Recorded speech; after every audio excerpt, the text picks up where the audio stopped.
Hi hello viewers, யாருமே எதிர்பார்க்காத விதத்தில் தான் பார்த்தோம் அப்படின்னா விஜயகாந்த் அவருடைய இறப்பு அப்படின்றது இருக்குது அப்படின்னே சொல்லலாம். இப்போ பார்த்தோம் அப்படின்னா பல திரைப்பிரபலங்களுமே அவருக்கான அஞ்சலி அப்படின்றத செலுத்திக்கிட்டு இருக்காங்க.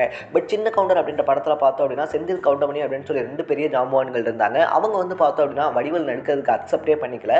அந்த டைம்லையுமே பார்த்தோம் அப்படின்னா விஜயகாந்த் இருக்கார் இல்லையா, அவர் தான் வந்துட்டு ஹெல்ப் பண்ணார்.